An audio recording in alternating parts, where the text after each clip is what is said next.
Hey, welcome back. All right, I think this will be the last video on Kindred by Octavia Butler. I look forward to doing more Butler in the future. I would really like to examine some more of her works as well. This is one of her earlier books.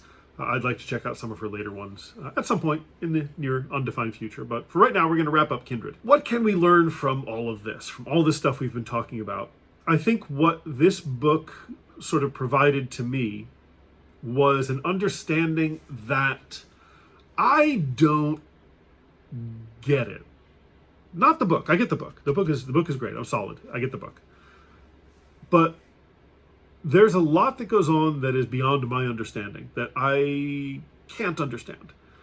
And there is no mechanism of time travel or some other weird fantastical element to put me in a position where I can understand. Right? Dana in this book, living in the 70s, she is afforded a certain amount of personal and political liberty that seems natural to her. And I think if this whole time travel mess hadn't happened to her, she probably would have never really questioned it or questioned its underpinnings or questioned what kind of liberties she had.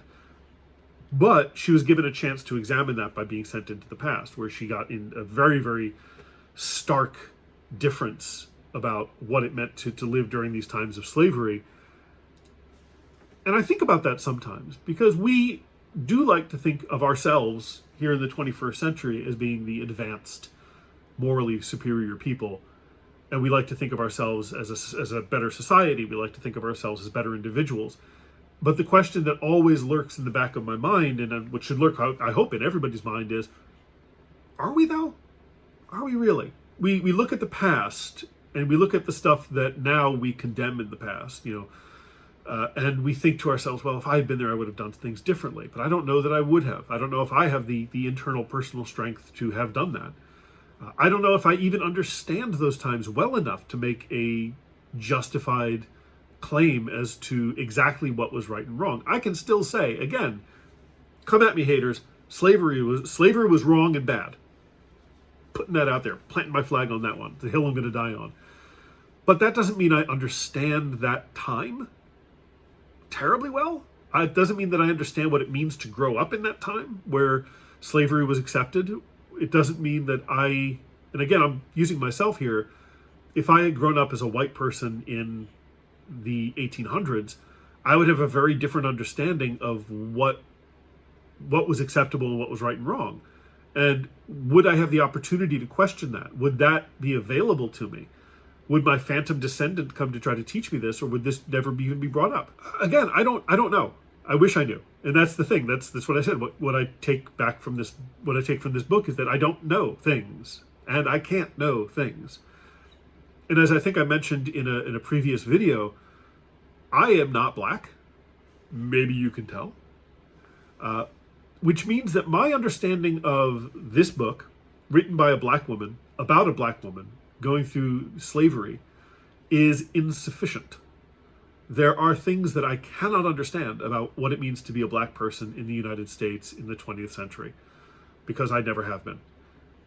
And I've never, again, if I could somehow time travel back to the 1800s, I would be in a much better position than Dana is, because Dana, by default, by being a black woman, cannot have any power in those times.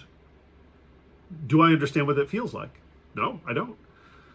And so I think what this book taught me is that I have to be very careful about what I claim to know about other people and other people's experiences.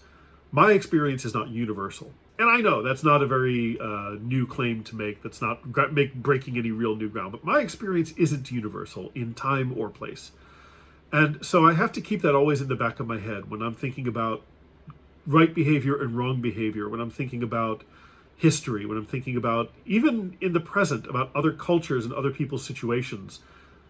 I can't know what it's like to live as a person who is not me. But we have literature to help us with that little problem. One of the things I like to tell my students, if ever one of them says, why do we have to read all this stuff? What does it matter? What are we going to do with that? After I count to 10 real slow, I do like to tell them that the thing about literature is it means you get to experience things that you'll never be able to experience in your life, that you'll understand lives and existences that are very different from your own. And this is a privilege that not everybody gets. Not everybody gets to be another person for a little while. And even though that experience is being filtered, right? This is what we're seeing is not the reality of the times of slavery. What we're seeing is that being filtered through Octavia Butler.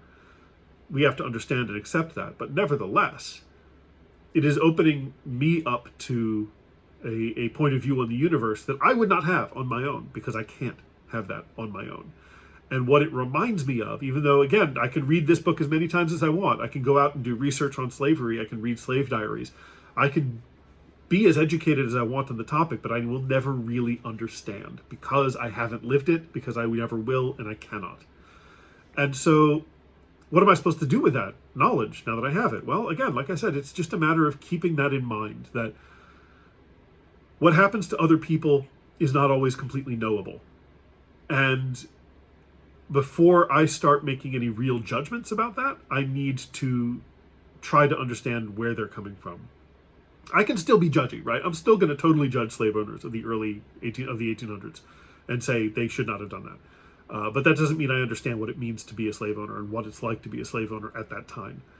And I think it does an injustice to our understanding of history to sort of turn them into cartoon characters who are just one-dimensional monsters. We need to understand them as being complex human beings in their own right, the same way I'm a complex human being in my own right.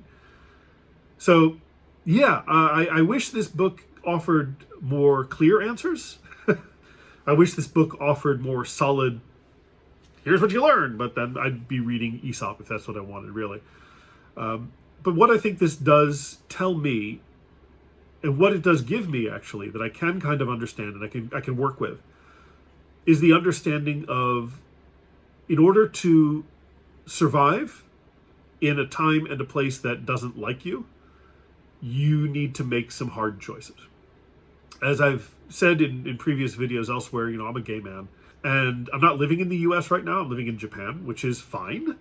It's not the most LGBTQ friendly country in the world, but it's fine. It does the job. But nevertheless, there are still rising voices who would like to see people like me gone, literally or figuratively. They're trying to write us out of histories. They're trying to get us off of TV and movies and media. They're trying to, in some cases, get rid of us altogether. I think that makes me think, well, what do I have to do? What is the balance between sort of standing up for myself and my people, as it were, and then living the life that I've chosen to live? And I think that there's a couple of quotes from the book that kind of are able to map onto this, where she says, one of them was, she says, slavery was a long, slow process of dulling. And I want to say here, before the letters come in, I am not trying to create a perfect analog between 400 years of chattel slavery and sort of the oppression of gender and sexual minorities in the U.S. They are different things. There is no suffering Olympics, all of that stuff. I understand that. That quote, though, made me think, a long, slow process of dulling, is that, yeah, at a certain point, when you get hit enough, when you see enough preachers and politicians and media figures and pundits standing up saying, that these queer people are terrible, we need to do something about them, there's a certain point where you want to just keep your head down and kind of just live your life and try to get through it with as few complications as possible. And that is a choice. That's a choice you can make. I like to believe that I would be, if Japan were worse, which it's not, again, thankfully. I like to believe I would be better than that. I like to believe that I wouldn't allow myself to be dulled like that. That I would be more like Kevin in this book. That I would, put myself on the line to do what is right. I don't know. But I think that's one of the things that I do take away from this book, is that when you are in that place, when you are in that place of disprivilege, if you want, it can be very easy to just put your head down and get through what you need to get through, because that's how you live. But maybe that's not the best thing to do. I'm trying to just come up with ideas that this book has generated off of me. This, to me, is one of the signs of a really good book, is if it kind of lives in your head for a while and starts to branch off into other things. I don't think Butler writing in 1970, publishing in 1979, really gave a lot of thought to in how to get from slave times to, say, the Stonewall riots that happened about 10 years prior to that. I don't think that occurred to her at all. But nevertheless, I'm a reader. I can make those connections if I want. And I do. So I would be interested in hearing your thoughts if you've read Kindred, especially if maybe you are more well-read in Octavia Butler than I am, or more better educated in the topic than I am, because there's a lot of people who are, because I am certainly not an expert on this. I just read books and I talk about them, because that's what I like to do. But it's been a pleasure going through Kindred with you, and I look forward to talking with you about the next book, whatever that may be. In the meantime, stay well, and I will see you next time.